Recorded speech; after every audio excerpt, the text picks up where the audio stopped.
Welcome to Public Domain Video Theater presented by the great detectives of old time radio. From Boise, Idaho, this is your host, Adam Graham. If you have a comment, email it to me, box13@greatdetectives.net. Well, now it's time for another episode of Racket Squad.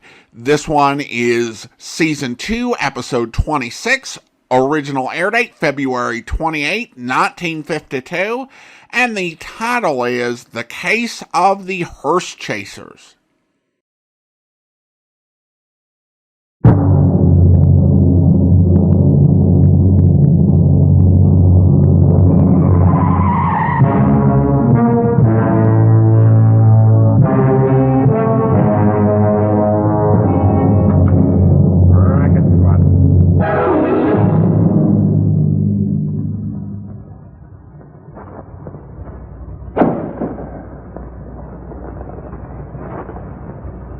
What you're about to see is a real-life story, taken from the files of the police racket and bunco squads, business protective associations, and similar sources all over the country. It is intended to expose the confidence game, the carefully worked-out frauds by which confidence men take more money each year from the American public than all the bank robbers and thugs with their violence.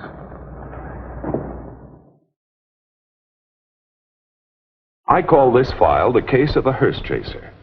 And oddly enough, the tip-off to this one was delivered right to my back door.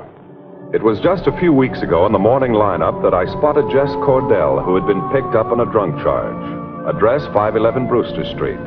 Last address, McNeil Island Federal Penitentiary. The rap counterfeiting. Occupation engraver. I'd heard that Jess was going straight since his release from prison, and except for this drunk charge, his record was clean. So I had him brought to my office for a talk. Maybe I could help him, and maybe he could help me. What's the matter, Jess? Something bothering you? You know you can open up with me, and if you're on the right, I'm on your side. You know I ain't no boozer, Captain. I guess I just had too much last night. Sure, of course. Come on, sit down, Jess. Now, it's a good thing you're not on parole like Lou Christie. Who? Oh, yeah, I heard he was out. I don't suppose you've seen him lately. Me? No, Captain. He's bad medicine. I don't want no part of him. I should think not. That's why I want you to tell me the truth. Come on, let's have it. I don't know what you mean. I don't know nothing, Captain. Honest. Now, don't lie to me, Jess. One of my men told me that he saw you with him a couple of days ago. To be specific, you got into his car and drove off with him.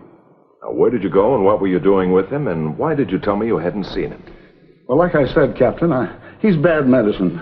I didn't want you to think I was doing something wrong. Yeah, I saw him. Bumped into him that day. He gave me a lift home. That's all there was to it, so help me. And you're sure that's all there was to it, Jess? I'm leveling with you. Cross my heart. He's no good, Jess. And if you get mixed up with him, he'll only use you like he did the others and leave you holding the bag. Well, I don't know. Think it over. All right, you can go home now, Jess.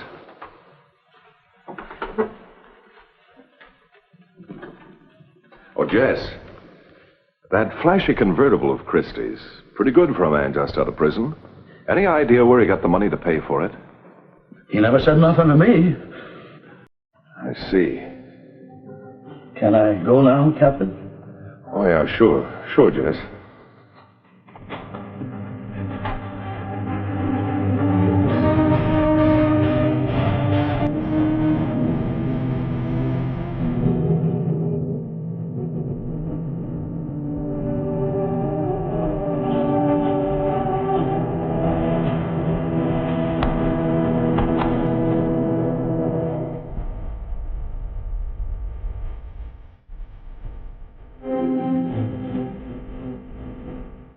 Getting tired? No, I just love my work.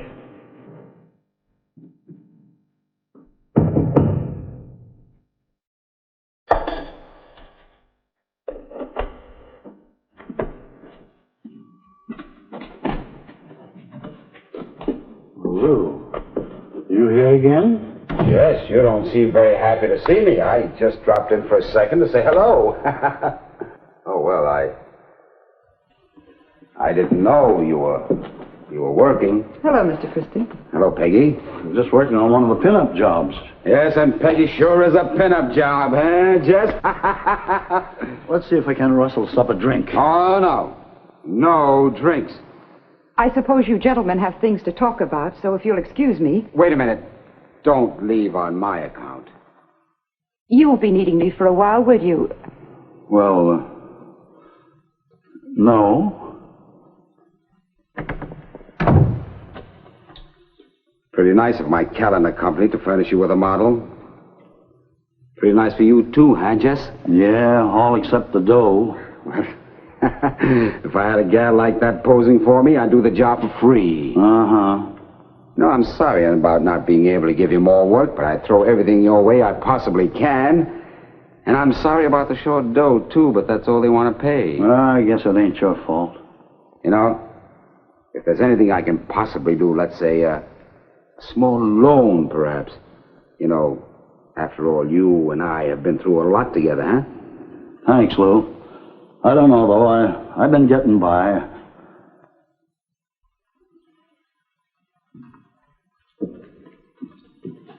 Yeah? I was just thinking. No, I guess it wouldn't work. You've got to finish the work you're doing on this picture, and what I have in mind is a very, very rushed job. Anyway, maybe it's not even down your alley. What do you mean, Lou? Well, my company has a new angle. They told me to dig up an artist. You know, an artist that's good at character studies. A picture of an old man came up the hard way, a big business tycoon and all that sort of stuff. And it'll pay awfully well if you can do it. I can do it. Give me a crack at it. Well, I don't know. I know you're good at pinups, and I saw the sketches you did in prison, but frankly, that's not good enough for me to go on.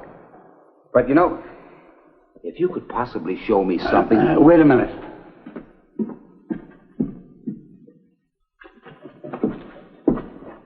How's this? Fine. Fine. What about this one? That's excellent. Excellent. Will you use me, Lou? That's the deal, but there's one hitch. Time is important. How fast can you work? Like the wind. Good, but don't sacrifice quality. Don't worry about nothing. How long would it take you to paint a portrait of this man? Well, I gotta get some supplies. A couple of days, I guess. Say, this has been cut from a newspaper. How come? That's what the boss gave me. I guess he knows what he's doing. But a newspaper clipping, I don't get it. There are 2 C notes in it for you, Jess. Are you sure this ain't a racket, Lou? What's the gimmick? All right. There's no use trying to put anything over on a hep guy like you. That's my uncle in Indiana. And I just remembered it's his 25th wedding anniversary, and I want to surprise him and my Aunt Laura with it. Oh, they'll get a bang out of it. You ain't been home in years. And why all this sudden interest in your family? Well, confidentially, I hate the buzzards, but they're loaded with dough, and I'm the closest living relative. Get it? Now, that makes sense. I knew there was some angle. Jess, you said the job will take about 2 days. Well, that's not soon enough. If I don't send it off tomorrow, they'll never get it on time. Have the picture ready for me in the morning, will you? Well, I could work all night, but I need a brush and some paint. All right. Here, this should about take care of everything. And here's a bit of advice from an old friend. Lay off of the booze until this thing winds up. Oh, I won't let you down, but I'll lose time on the pinup job. Oh, well, forget about that. I'll cover up for you. When do I get paid for this? Jess, you don't trust me? It ain't that, but Well, you just leave everything to me, okay? Okay.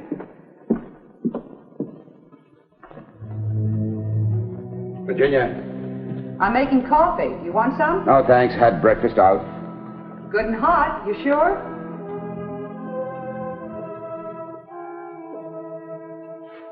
Mr. Christie, will you please answer me?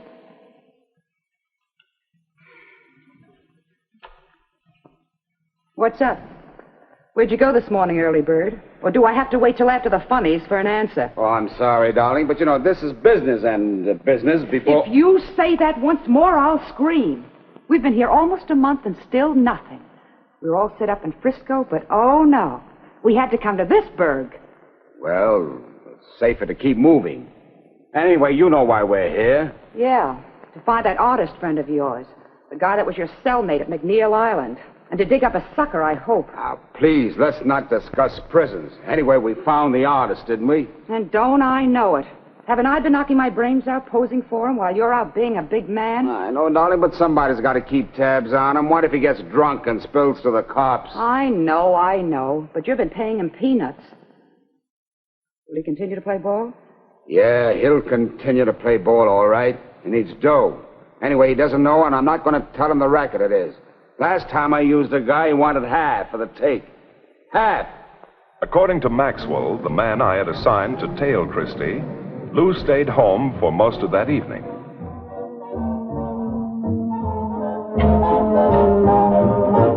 Virginia, will you please turn that thing off?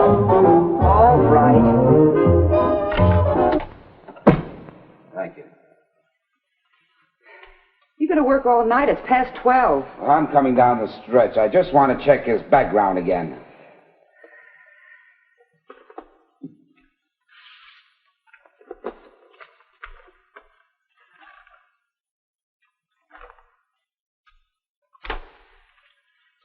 Nuts.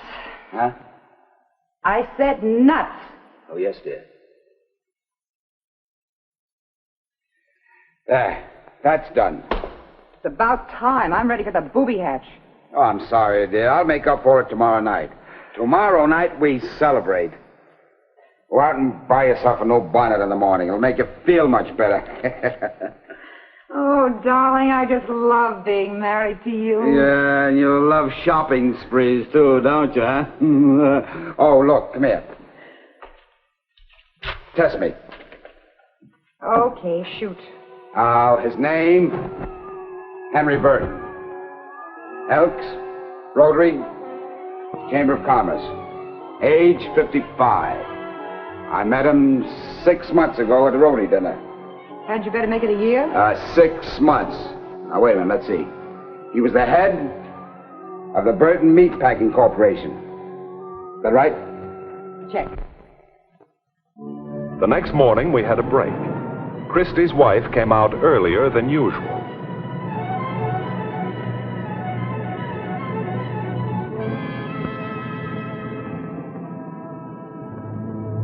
And about an hour later, Christie himself came out.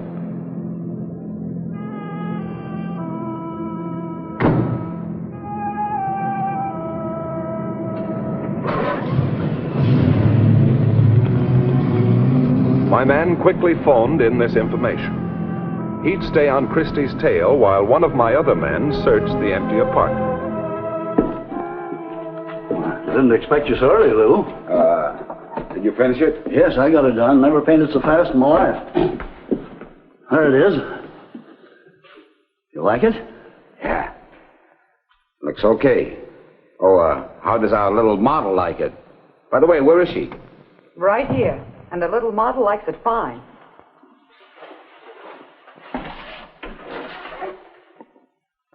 Yeah. Just did a good job. I'm proud of her. Take a bow, Rembrandt. Oh, it ain't that good. You got any wrapping paper? Sure. Yeah.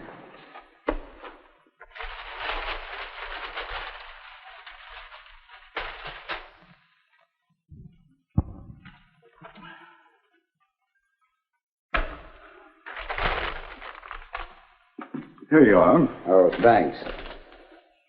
Oh, Peggy, don't forget you're having lunch with me at my place today. Hey, you better come early. I want to go over that new account with you. I'll be there. Well, I thought we were going to eat here.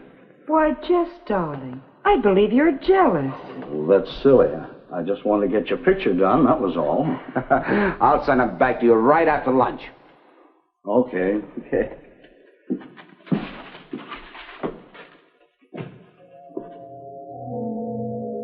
At Christie's apartment, my man had to work fast.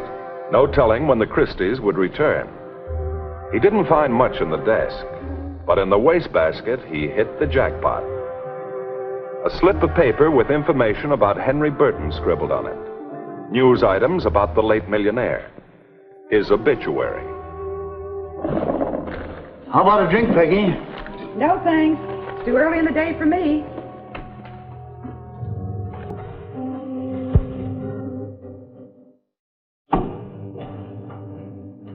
Henry Burton dead at 55. The president of Burton Meatpacking Corporation died of a heart attack. Well, I'm off to lunch. Over to Christie's place? Uh-huh. So long.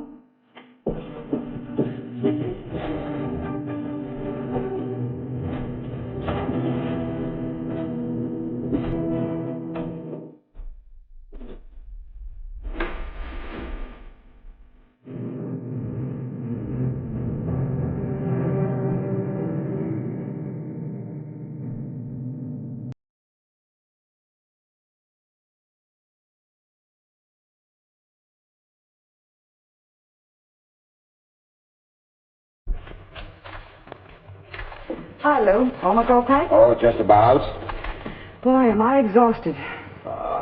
Poor kid. I'm sorry I had to put you to work, but I couldn't have swung this thing without you. You know, Jess would have gotten wise for sure if I hadn't planted you at his place. No, let's not talk about that dumb goof. You know, I really think he had ideas about me. You mean you and Jess? Oh, no. Not many wives would do what I've done for you. Say, how much do you think you can get Mrs. Burton to kick in with? Well, I was going to shoot for $5,000, but I guess that's a little too high. I think I'll settle for $3 this trip. Oh, speaking of trips, I think we better get... Wonder who that could be. There's one way of finding out. Yeah.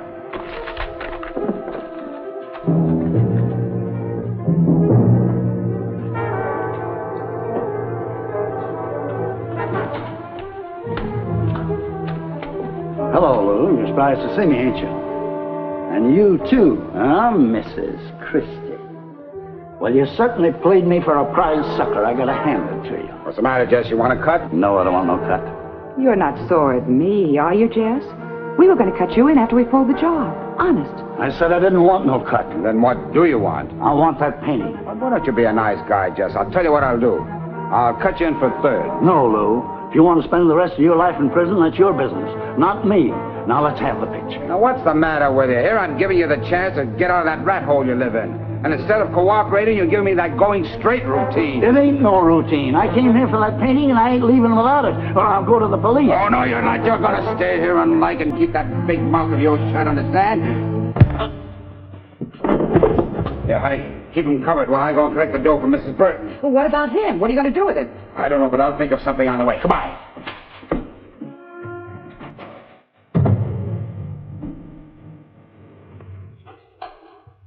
Stay where you are, Jess. Oh, my heart.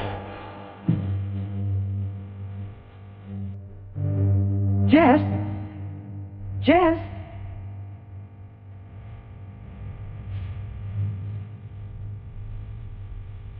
Jess?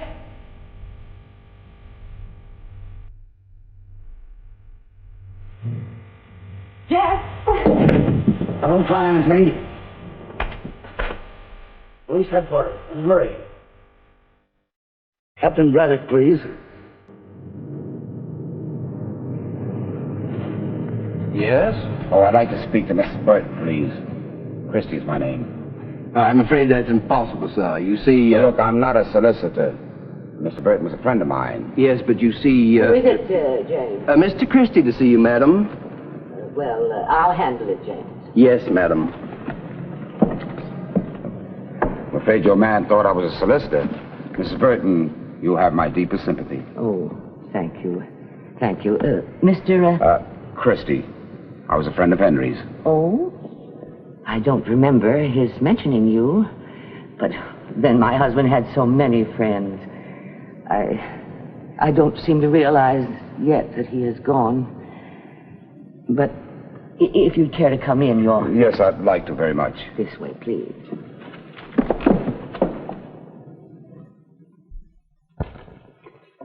I hate to intrude at a time like this. Well, won't you sit down, Mr. Christie? Yes, thank you.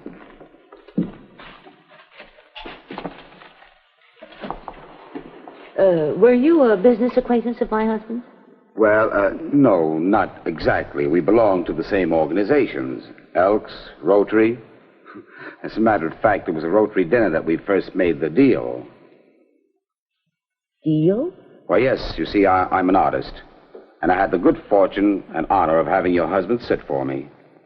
Henry sit for a portrait? Why, that's difficult for me to believe. How could he? He was always so busy. Well, it took almost 6 months, but he did it. He thought it would make such a nice present for you and the children. You mean to say Henry really did pose for you? Yes, he did, and I have it right here. Would you like to see it? Oh, may I, please? Yes, of course.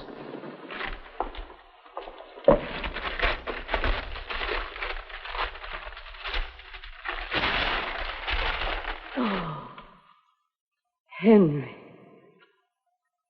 Oh, it is beautiful.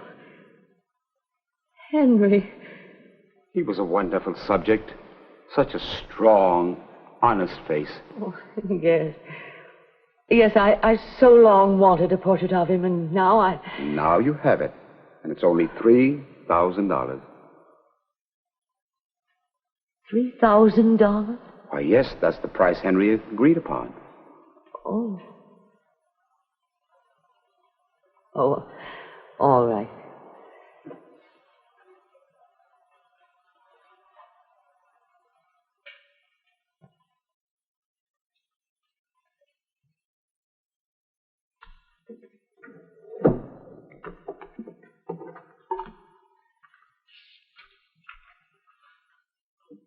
How shall I make this out, Mr. Christie? Louis R. Christie, if you don't mind.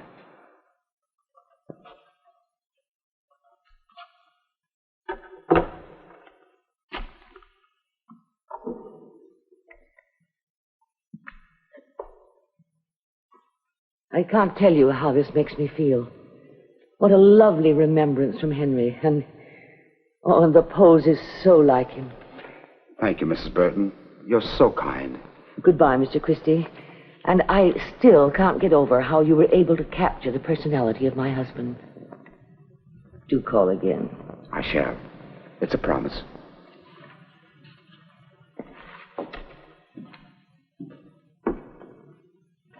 Hello, Mr. Christie. Are we too early? Braddock. Mr. Christie, do you know these men? Oh, you must be Mrs. Burton. Yes. I'm Captain Braddock, the police department. This man is a known criminal. Mr. Christie? Why, I'll explain it to you later, Mrs. Burton. I'll take this if you don't mind. All right, he's yours, Max. It's a mistake. A big mistake. That's right, and you made it, Christie. All right, take him away, Max. But why did Mr. Christie choose me? He was engaged in a very vicious racket, Mrs. Burton. What we call hearse chasing. Oh. You see, these men choose their subjects from the obituary columns and then contact the bereaved families with fake articles supposedly ordered by the deceased. Now, in 9 cases out of 10, the family will gladly pay the bill, thinking it was something the deceased wanted. But this picture, it is Henry. Christie cut a picture of your husband out of a newspaper and had an ex-cellmate of his make a copy of it. Oh, and I believed it. You're not the first one that he's convinced, Mrs. Burton. You see, he had the advantage over you because he knew that you were in no frame of mind to logically evaluate the situation. Let's look at the picture again.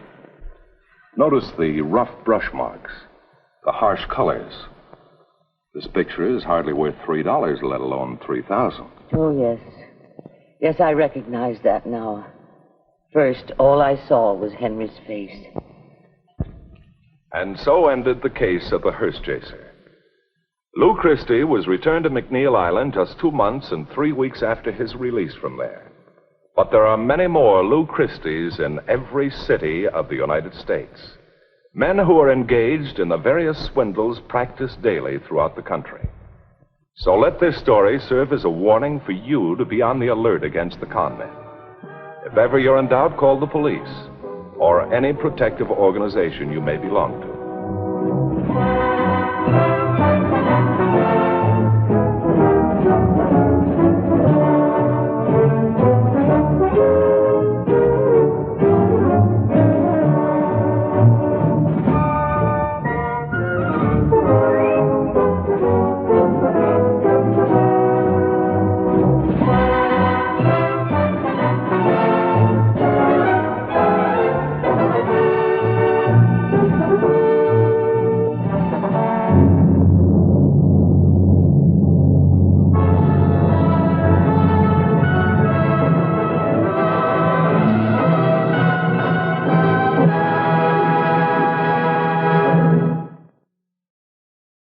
Welcome back. This is an interesting twist on the obituary racket. We covered this in our Old Time Radio Con Game special with a Dragnet episode, which would also be adapted to television in 1953. Here there's a big contrast in that the Dragnet episode focused on a gang that used a series of relatively small frauds on families of recently passed people, regardless of their economic circumstances. That created problems for the gang, including storing a large amount of supplies and having to keep the racket going for several months, giving the police a lot of time to catch them. Here, they're just after one big score and moving on. $3,000 was the equivalent of more than $35,000 in today's money. That's not a fortune, but it's also not bad for a few weeks' work. The whole thing comes to naught only because they chose an unwitting accomplice who'd been made particularly wary by Captain Braddock. Ultimately, some people don't want to go to jail, and if it takes faking a heart attack to stay out of jail, so be it. Virginia Christie was played by Adele Jurgens, who listeners to the great detectives of old-time radio might recognize for her role as Carol Curtis opposite her husband Glenn Langan on the series Stand By for Crime, which we played back in Season 10. She had a solid 13-year career in Hollywood, getting small parts in A pictures, more prominent roles in B films, and also some work in television and radio before she retired from acting in 1956. Well, that's all for now. Thank you for watching. You can follow us on social media or contact me by email at box13@greatdetectives.net. And be sure to check out our website at greatdetectives.net. If you want even more video theater, be sure to subscribe to us either on YouTube or in the Apple Podcast Store. And if you're watching on YouTube, be sure to like this video. Finally, thank you to all of our Patreon supporters for their support. From Boise, Idaho, this is your host, Adam Graham, signing off.